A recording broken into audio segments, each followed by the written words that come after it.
दोस्तों नमस्कार। आध्यात्म के एक और नए अंक में आपका हार्दिक स्वागत है। दोस्तों, कल हमने श्रीमद् भागवत गीता के 8वें अध्याय के महात्म्य का श्रवण किया। आज उसी कड़ी में भगवान शिव के द्वारा माता पार्वती को बताए गए 9वें अध्याय श्रीमद् भागवत गीता के महात्म्य का हम श्रवण करने जा रहे हैं। तो आइए प्रारंभ करते हैं श्रीमद् भागवत गीता के 9वें अध्याय का महात्म्य।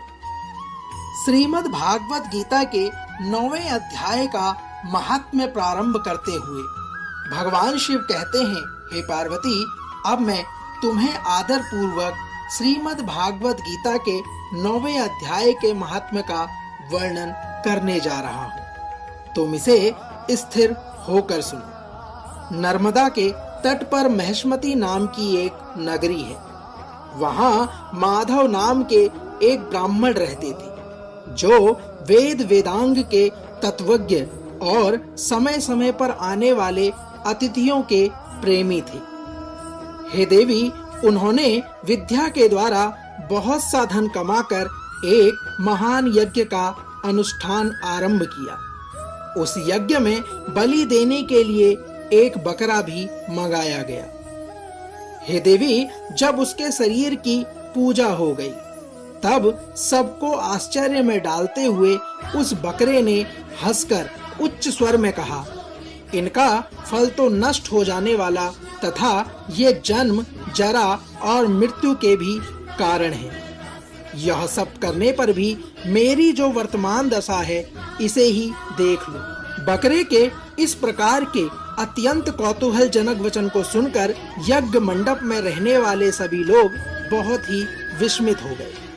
तब वे यजमान ब्राह्मण हाथ जोड़कर अपलक नेत्रों से देखते हुए बकरे को प्रणाम करके आदर के साथ पूछने लगे। ब्राह्मण ने बकरे से प्रश्न किया। ब्राह्मण ने कहा, आप किस जाति के थे? आपका स्वभाव और आचरण कैसा था? तथा जिस कर्म से आपको बकरे की योनि प्राप्त हुई, यह सब मुझे बताइए, मैं इसे सुनना चाहता हूँ। बकरा बोला, हे ब्राह्मण, मैं पूर्व जन्म में ब्राह्मणों के अत्यंत निर्मल कुल में उत्पन्न हुआ था। समस्त यज्ञों का अनुष्ठान करने वाला और वेद विद्या में मैं प्रवीण था। हे ब्राह्मण श्रेष्ठ, एक दिन मेरी स्त्री ने भगवती दुर्गा की भक्ति से विनम्र होकर अपने बालक के रोग की शांति के लिए बलि देने के निमित्त मुझसे एक बकरे की मांग की। तत्पश्चात जब चंडिका के मंदिर में वह बकरा मारा जाने लगा, उस समय उसकी माता ने मुझे श्राप दे दिया। बकरे की मां ने कहा, ओ ब्राह्मण, तू नीच है, पापी है, तू मेरे बच्चे का वध करना चाहता है, इसलिए तू भी अगले जन्म में बकरे की योनि में जन्म लेगा।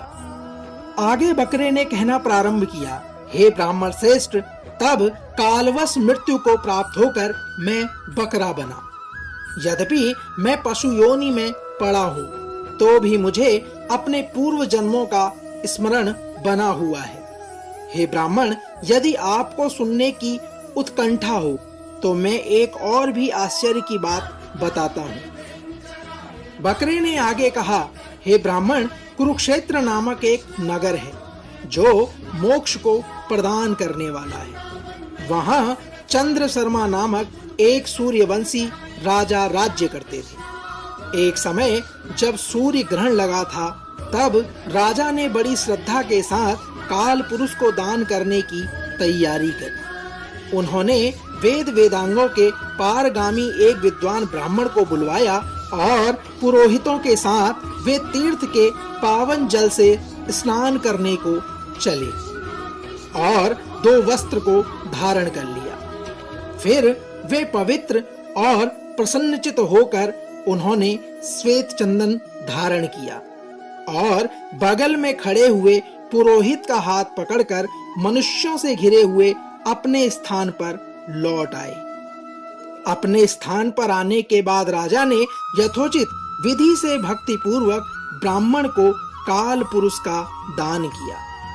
बकरा आगे कहता है, हे ब्राह्मण, तब काल पुरुष का हृदय चीरकर उसमें से एक पापात्मा चांडाल प्रकट हुआ। फिर थोड़ी देर बाद निंदा भी चांडाली का रूप धारण करके काल पुरुष के शरीर से निकली और ब्राह्मण के पास आ गई। इस प्रकार चांडालों की वह जोड़ी आंखें लाल किए निकली और ब्राह्मण के शरीर में हठात प्रवेश करने लगी। ब्राह्मण मन ही मन श्रीमद् भागवत गीता के 9वें अध्याय का जप कर रहे थे और राजा चुपचाप यह सब कौतुक देखने लगे। ब्राह्मण के अंतकरण में भगवान गोविंद शयन करते थे।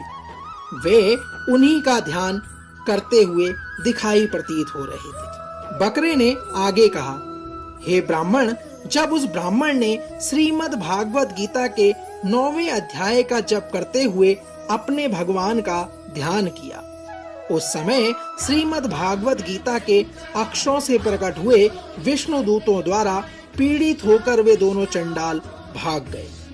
उनका उद्योग निष्फल हो गया।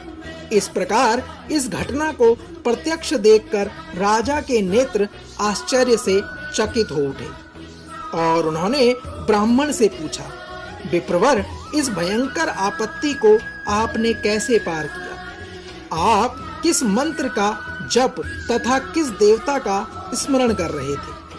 वह पुरुष तथा स्त्री कौन थी? वे दोनों कैसे उपस्थित हुए? फिर वे शांत कैसे हुए?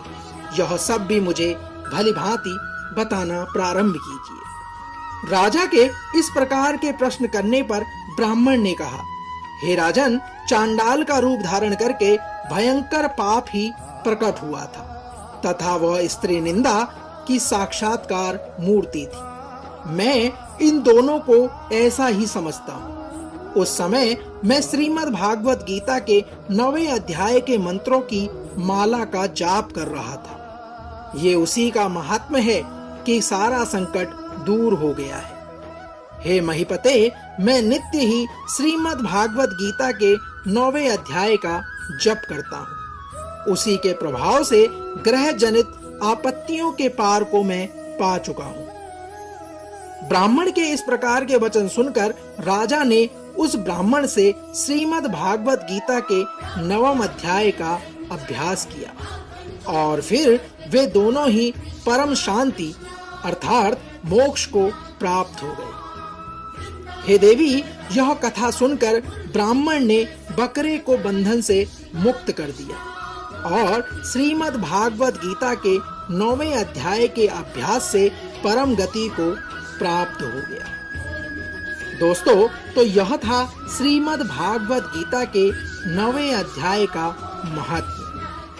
कल श्रीमद् भागवत गीता के 10वें अध्याय के महात्म्य को लेकर एक बार पुनः आपसे होगी मुलाकात। तब तक जय श्री कृष्ण, राधे राधे।